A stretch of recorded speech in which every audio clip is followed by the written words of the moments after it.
달리다군 잘 알죠. 소녀야 일어나라 라는 말씀입니다.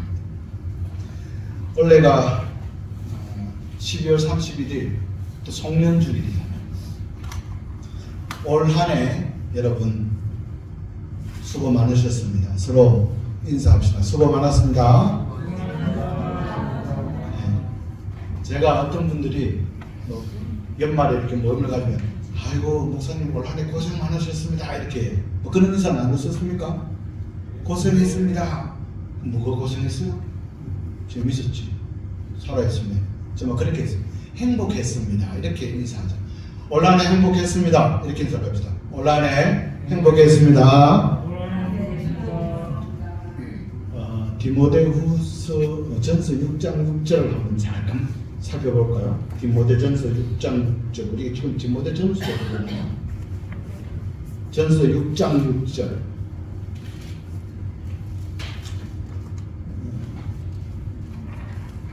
오늘 말씀이 요한복음 9장의 내용은 아니지만 그 분위기가 비슷해. 그래서 제가 보내놓고 보냈는지 안 보냈는지 그 기억을 못했는데 여하튼 디모데전서 6장 6절 한번 봉독할까요? 시작.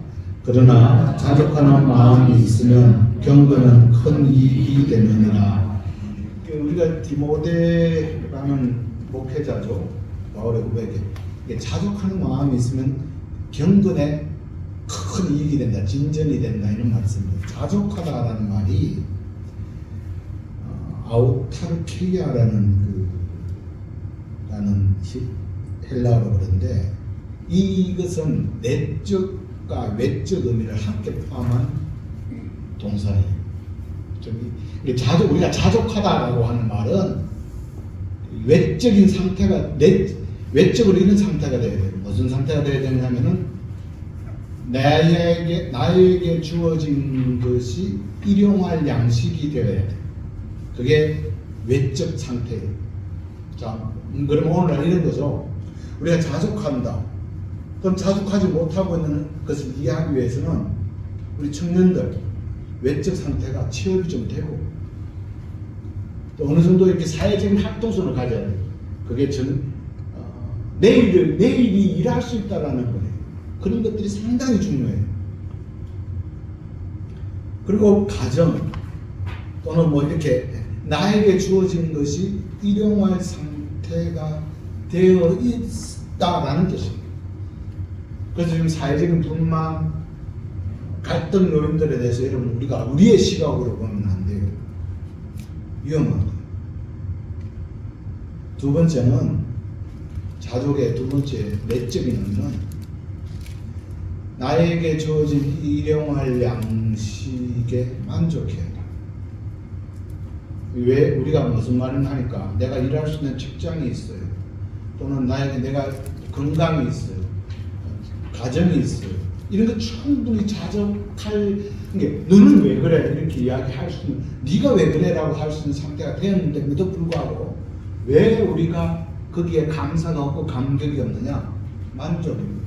나에게 주어진 것이 하나님의 은혜요 사랑이요 축복이라는 것에 대해서 만족하지 못해서 그래요. 늘 불평불만 자아는 저 집은 이렇게 합니다. 오늘 내용에 여러분 조금 우리가 생각에 좀 받아보시기를 바랍니다. 오늘 본문에 보면은 해당장 중에 하나인 야이로라는 사람이 마가복음에 이 사람이 예수님 앞에 와서 무릎을 꿇고 내 딸을 살려달라고 하는 내용이에요. 그러다가 오냐 하다라고 하는데 막 가는 무리들이 많이 있어가지고 12년 된 혈류병 환자 엄마가 예수의 오켓을 뺏기고 막 그런 시간이 지체됐는데 나도 들려온 소식은 네가 아이가 죽었다라고 하는 그래서 이게 예수님한테 와서 무릎을 꿇었는데도 불구하고 막 간증했는데도 불구하고 예수가 뒤죽뒤죽하다가 뭐가 자기 마음대로는 막 됐는데 안 됐는데 결국 그 소녀가 죽었다라는 말을 듣고 예수님이 36절에 두려워하지 말고 믿기만 해라 라고 해서 들어가서 죽은 것이 아니라 잔다 소녀야 일어나라 라고 하는 그러한 내용이에요. 이게 뭔가 우리 잘 생각해야 돼요. 해당장 중에 하나인 야이로가 예수님한테 와서 무릎을 발 앞에 엎드려 무릎을 꿇었다는 말이죠. 발 앞에 엎드려 간곡히 구하여 이르되, 이 말은 완전 완전 깨끗하게 굴렸다는 말 아니에요? 자기 채는 모든 걸 다 버렸다는 거죠. 우리가 이렇게 생각해요. 그럼 우리가 지금의 시각에서는 일반적인 시각이에요. 내 아이가 아프니까 우리가 병원 가서 그래, 왜 우리 이 시간이 병원 같은 데 가면 왜 이렇게 시간이 지체되고 말이야, 우리 엄마 빨리 안 봐주고 우리 안 봐주고 이만 있잖아. 그런 거 없었어요? 나만 그런 거. 우리 하민이 예전에 수해 밑에 있다가 딱지가 요만큼 손이 걸었는데 가는데 앰뷸런스 안 비켜주니까 내가 뒤에서 얼마나 욕을 하고 있는지 저렇게 좀 비켜주고. 그래서 저는 앰뷸런스가 이제 띠 옆에 가면 착 붙어줍니다. 그 이후부터. 그런 마음이잖아요. 근데 이거 가능할까요? 우리가 그냥 볼 때는 야이로가 그랬구나라고 하지만 이거 큰일 날 일이거든요. 야이로가 누구라고요? 회당장 중에 한 사람이에요. 이 말은 바리새파가 누구예요? 예수님과 적대적인 관계에 있는 사람. 지금 예수님이 공생애를 시작했을 때 예수님의 최대적은 내부의 적, 바리새파, 사두개파, 유대인들, 정통을이라고 하는 유대인들이에요. 근데 이 사람이 예수님한테 와서 발 앞에 엎드려 무릎을 꿇어? 할 수 없는 거예요. 그래서 요한복음 9장을 제가 써놨잖아요. 요한복음 9장에 보면은 이런 내용이잖아요. 날 때부터 맹인, 앞을 보지 못하는 사람이 예수님을 찾아와서 실로암가에, 실로암이라는 것은 물가죠. 거기 진행을 위해서 실로암 물가 진행을 위해서 나왔잖아요. 눈 떠있잖아요. 그럼 집에 돌아갔잖아요. 돌아가서 네가 왜 있나? 그런데 너 왜 그러냐? 그러면 예수가 고쳐주던데 그 지역 사회가 발칵 뒤집으시죠. 그리고 부모를 소환합니다. 그 지역 공동체가 요한복음 9장에 그러니까 부모가 이게 잘못되면은 그 지역 사회에서 여기 말하는 출교가 되죠. 쫓겨나죠. 그게 에렘. 유도의 사이에서 자기가 가지고 있는 전통을 벗어난다라는 것은 출교예요. 그럼 우리가 생각해요. 자, 집중하세요. 그럼 출교되면 괜찮지? 예를 들어서 여러분 가장 두려워하는 게 내가 주류가 아닌 비주류가 되는 게 괜찮아요? 지금까지 내가 한 게 따돌림, 왕따의 수준을 지났어. 그러니까 자기가 지금까지 누렸던 모든 것을 다 버려야 돼요. 유대 사회에서 우리가 왜 사회 공동체에 들어오려고 해요? 안전하잖아요. 인정받잖아요. 그런 거 다 한대요. 자기가 병고침을 당해서 우리가 그 가정들까지는 좋았는데 정작 돌아와서는 그 자기가 살고 있던 그 사회에서 우선 자기 부모가 핍박을 받아요. 부모를 부르죠. 요한복음 9장 여러분 잘 읽고 다시 가서 보세요. 그러니까 자기가 가서 그러죠. 아니 내가 나는 게 뭐가 되냐. 우리가 지금까지 보지 못하던 사람이 고치는 사람이 있느냐 없느냐. 그러면 나는 예수를 믿는다 라고 하죠. 그럼 그 다음에 어떻게 돼야 돼요? 내가 예수를 믿으면 잘 돼야 되잖아. 근데 그것도 출교당해요. 쫓겨나가요. 우리가 예수를 믿으면서 내가 주의를 지키기 위해서 또는 내가 하나님의 뜻을 위해서 우리가 출교당할 정도로 우리가 고백합니까? 적당하게 타협하고 있지 않아요? 더 타협하지 도리어. 이게 이런 상황이에요.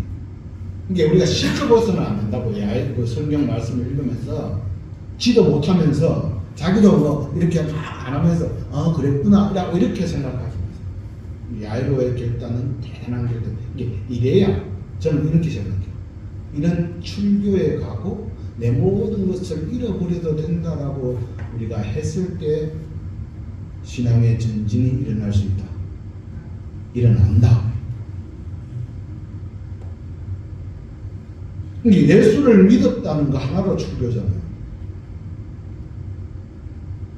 그런 사람이 좀 이따 다시 이야기 드리겠습니다. 36절에 이야기할 때 근데 왜 찾아왔느냐? 예? 방법이 없잖아요. 이 방법밖에 없다는 거예요. 아버지가 안 해봤겠어요? 많은 순대중 다. 근데 예수밖에 없더라. 예수님이 병을 잘 고쳤어? 이런 것보다는 여기에서 우리가 함축적으로 보여주는 거 있죠. 첫째, 우리에게 찾아오는 고난을 통해서 우리는 예수를 만날 수 있습니다. 아멘. 우리가 해결하지 못하는 그런 것들이, 물론 우리 사회에서 인간의 힘으로 거의 다 해결될 수도 있어요. 죽음의 문제 같은 경우에도 죽음을 잘 받아들이는 웰다이 작업도 해주고 다 하잖아요. 그렇게 하면. 그런데 문제는 구원, 내가 각 시간에 진정한 하나님의 아들로서의 회복들이. 그리고 여러분, 우리 잘 생각하세요. 하니까 누구 사람의 힘으로 되더라. 그것도 하나님의 섭리고 은혜. 내가 그 사람에게 감동, 하나님의 사랑, 은혜, 감동, 일관계 속에서 되는 거지, 그냥 전화 한 통으로 되는 거 없어요. 그냥 내가 힘이 있다고 되는 것도 아니에요. 겸손. 자, 그런데 자기가 모든 것을 포기하고 예수를 믿었어요. 엎드렸어요. 그런데 예수님이 알았다 해서 가야 되는데 막 주위에 막 사람들 때문에 쌓여가지고 시간이 지체돼요. 그러니까 우리가 여러분, 예수 믿는다고 해서 내가 구체적으로 고백된다고 해서 수리수리 마술이 뿅 되는 거 아니에요. 아니, 내가 내 아들을 위해서 100일 기도하면 이루어져야 되고 1000일 기도하면 이루어져야지. 우리 아들 취업을 위해서 내가 그렇게 걱정하는데 돼야지. 아니, 하나님도 무심하지 안 되잖아. 우리 한국에 지금 청년 실업들이 많은데 그들 중에서 교회 다니고 절 안 다니는 사람이 있겠어요? 물론 없을 수도 있지. 안 되잖아요. 사회가 구조가 그래요. 뭐가 그래요?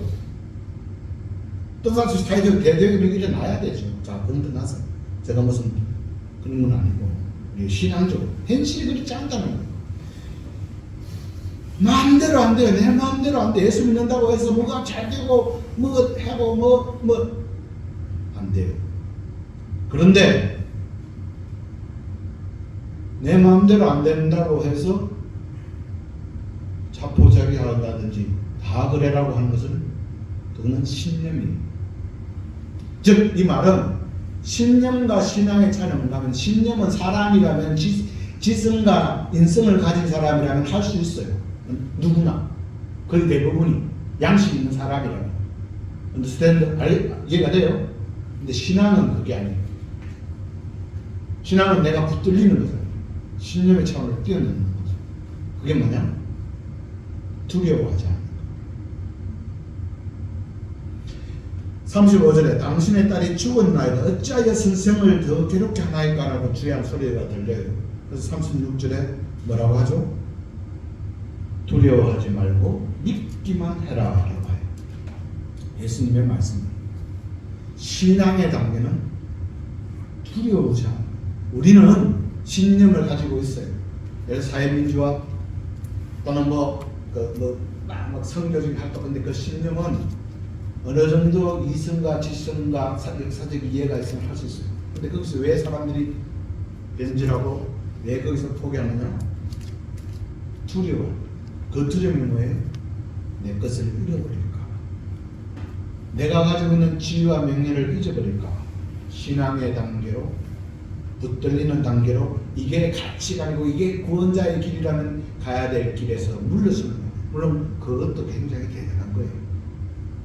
그래서 저는 많은 사람들 중에 사회적으로 변절했던 사람, 저 사람 변질했대, 변화했대, 절대 저는 욕하지 않아요. 나라도 그럴 수가 있습니다. 생각해 봅시다. 우리가 손가락질하는 그 사람들, 하는 사람들, 그럼 나는 하나님 안 속였습니까? 우리가 온전한 11조 드립니까? 온전하게 주님 말씀대로 삽니까? 절대로 그런 건 아니에요. 근데 중요한 것은 붙들리는 거예요. 그 붙들림이 뭐냐? 두려워하잖아요. 그래서 예수님은 담대하라고 하죠. 담대한 거예요. 우리가 왜 신앙의 전진을 들지 못하느냐? 우리가 왜 온전한 믿음의 세계에서 빨리 들지 못하느냐? 그러니까 이야기해요. 예배, 말씀 묵상, 물질 구분, 두려워. 야, 이거 하면 내가 굶어 죽지 않을까? 내가 저렇게 살면은 내가 막 사람들하고 변론하자. 삶을 그렇게 살아가면은 뭐 하면은 내가 불이익이 되지 않을까? 두려워요. 두려워하지 말고 믿기만 하는 거예요. 믿음은 하나님의 역사가 그때부터 시작되는 것입니다. 지금부터가 시작이에요. 이때부터가 시작이에요. 하나님의 때가 이때. 우리는 인간의 때까지는 누구나 이렇게 다시 한 번 말씀. 인간의 때까지는 누구나 어느 정도 지성과 학식과 이론적으로 갖추고 있으면 그거 다 해요. 그러나 하나님의 때는 신앙이에요.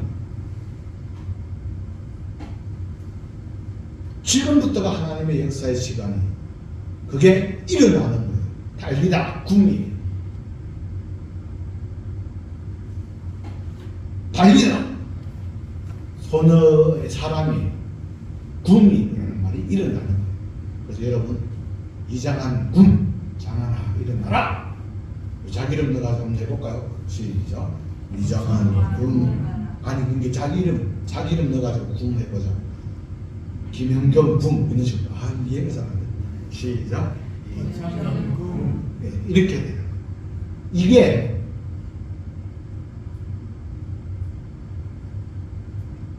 해당장 야이로가 자기가 가진 모든 것을 잃어버릴 수 있는 두려움.